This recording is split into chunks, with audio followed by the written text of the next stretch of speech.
Dans le cadre de la 12e réunion du comité de suivi de l'accord de coordination des fréquences aux frontières, les experts du secteur de télécommunications des agences de régulation de télécommunications du Tchad et du Cameroun se sont donné rendez-vous dans la capitale régionale du Nord. Cette rencontre qui a duré 2 jours était basée sur la gérance des fréquences aux frontières, car lorsque 2 ondes radioélectriques de même fréquence se rencontrent, il se produit un phénomène dit d'interférence ou de brouillage.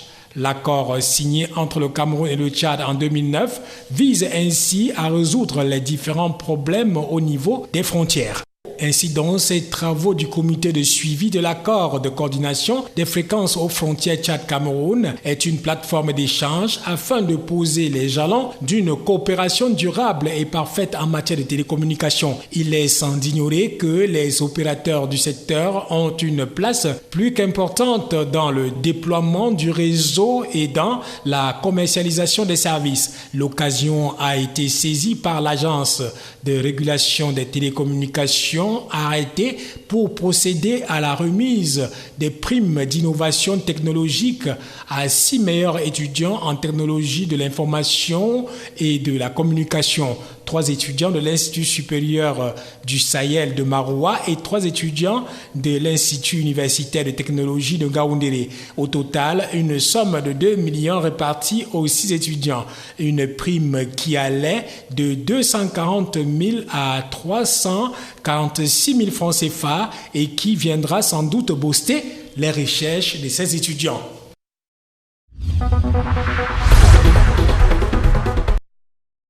2,5 milliards de francs CFA, c'est le montant de l'enveloppe que la Banque mondiale met à la disposition du Cameroun pour l'achat des équipements en vue du développement des 2e et 3e transformations du bois au Cameroun. Les conventions y afférentes ont été signées le 27 décembre 2016 à Yaoundé. Le gouvernement était représenté par le ministre de l'économie, de la planification et de l'aménagement du territoire, Louis-Paul Motazé, qui avait à ses côtés sa collègue ministre des domaines, du cadastre et des affaires foncières, Jacqueline Kounk Abeseke. En face, le secteur des filières de transformation du bois était représenté par quelques acteurs, des collectivités territoriales décentralisées et des organismes privés ou publics de formation dans les métiers du bois. Les conventions, objet des présentes signatures, portent sur un financement de 2,5 milliards de francs CFA dédié à l'achat des équipements à mettre à la disposition des bénéficiaires assortis d'un cahier de charges. Il s'agit des fonds débloqués par la Banque mondiale et placés sous la surveillance du projet Compétitivité des filières de croissance en vue du développement des 2e et 3e transformations du bois au Cameroun. L'objectif visé par cette démarche est de pallier certaines faiblesses qui freinent le décollage du secteur bois. Il s'agit entre autres du difficile accès au marché, de la pénibilité dans l'acquisition des équipements et du bois légal, ainsi que d'une formation généralement au rabais, très souvent décriée par les apprenants des filières bois.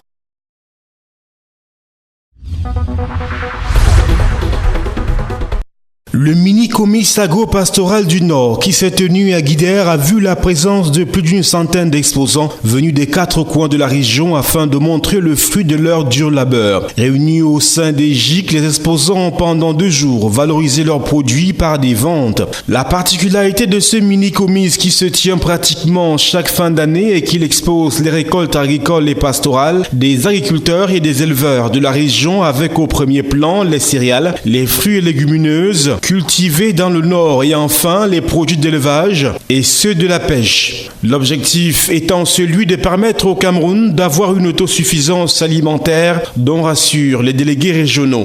Demande de la division de production de 2016, la disponibilité de l'année dernière et le stock de l'État et le stock commercial. Nous sommes en mesure d'affirmer aujourd'hui sans nous inquiéter que nous pouvons nourrir nos populations au-delà de la période de soudure de juillet 2017. Pour faire face à ces fortes demandes, on organise chaque année des mini-comices agro-pastoraux où sont présentés à la fois les produits agricoles et les produits animaux.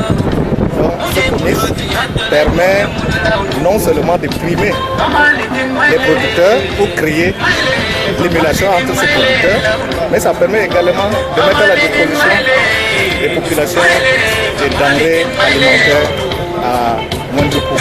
Le représentant du gouverneur Fidel Teni, secrétaire général du gouverneur de la région, a saisi l'occasion pour saluer ces valeureux seigneurs de la terre qui ont su en faire bon usage de ce que Dieu a mis à leur disposition. Pour leur doléance, par la voix du secrétaire général des services du gouverneur, il les rassure. Déjà, je me félicite de ce rendez-vous, n'est-ce pas, des seigneurs de la terre. Il était question de capitaliser, n'est-ce pas, leurs énergies et faire en sorte que nous puissions effectivement être la mamelle nourricière du Cameroun et de nos pays voisins. Tout est mis en œuvre pour pouvoir appuyer de la manière la plus concertée possible, n'est-ce pas, l'action de nos populations qui se sont engagées résolument vers la production agricole ou pastorale. Et il y a de nouveaux produits que le gouvernement vient de mettre en place, notamment le projet de développement de l'élevage, pour ne citer que cet aspect, étant entendu que les activités sylvo-agro-pastorales doivent émerger pour que nous puissions avoir l'auréole du secteur rural et bien entendu avoir de la matière pour les agro-industries. Le mini-comice agro-pastoral du Nord à Guidère était l'occasion de décerner des diplômes aux meilleurs exposants, suivis de nombreux prix constitués des entrants agricoles, des porte-tout, des brouettes, des bottes, des appareils de traitement et bien d'autres.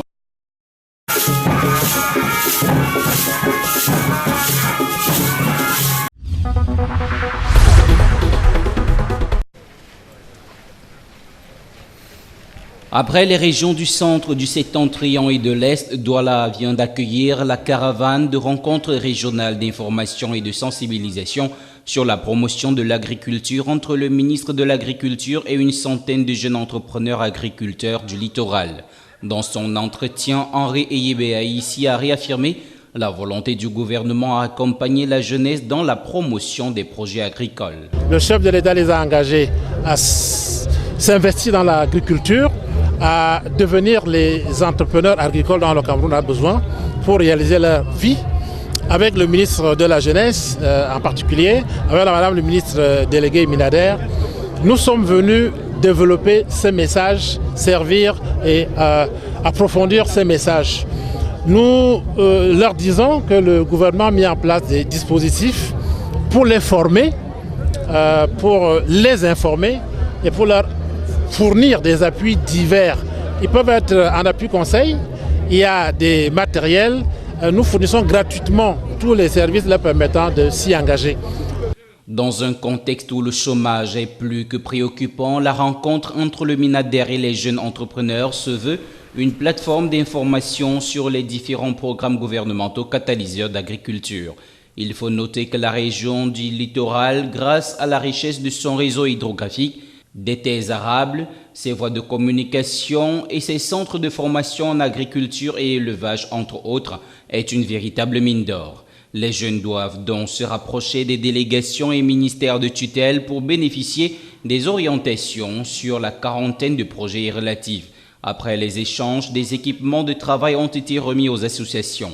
Ont également pris à cette rencontre Mounouna Foto, ministre de la Jeunesse et de l'Éducation civique, et Clémentine Ananga Messina, ministre déléguée auprès du Minader. Du littoral.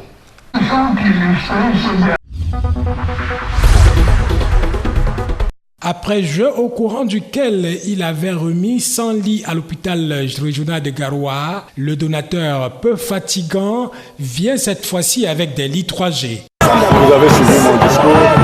Je vous ai dit que j'ai été affecté par un certain nombre d'images en visitant un certain nombre de malades à l'hôpital. J'avais, il y a 1 an et demi, effectué un type de don similaire, mais je me suis rendu compte, surtout en ce qui concerne les femmes, qu'elles avaient beaucoup de difficultés en ce qui concerne les lits. Raison pour laquelle je me suis résolu à faire une action supplémentaire au niveau de Garoua. Ces 25 lits électriques médicalisés iront directement à la maternité. C'est la déclaration du responsable de l'hôpital pour qui ce service souffrait depuis longtemps de problèmes de lit. Le donateur se dit fier d'apporter sa contribution par ces dons qui permettront sans doute d'assurer la santé des populations. La joie de voir cet hôpital de renom diminuer les problèmes qu'elle rencontre depuis toujours se lisait sur le visage des responsables. Devant les parterres des invités au rang duquel le secrétaire général de service du gouverneur Fidèle Teigné, le représentant du directeur de l'hôpital, quant à lui, a promis d'en faire bon usage. Le secrétaire général des services du gouverneur, qui présidait la cérémonie, s'est félicité de cette donation. Il a exhorté les fils de la région de poser ce genre d'acte dont l'optique est d'assurer le bien-être social des populations. La cérémonie de remise des 25 lits électriques médicalisés de l'honorable Amadou Ali Laraki était une fois l'occasion de faire le compte rendu de la session parlementaire consacrée à l'adoption de la loi de finances pour l'exercice 2017. Au total, 7 projets de loi ont été présentés à l'Assemblée nationale. On peut retenir que le budget de l'exercice 2017 s'élève à 4 373,8 milliards de francs CFA.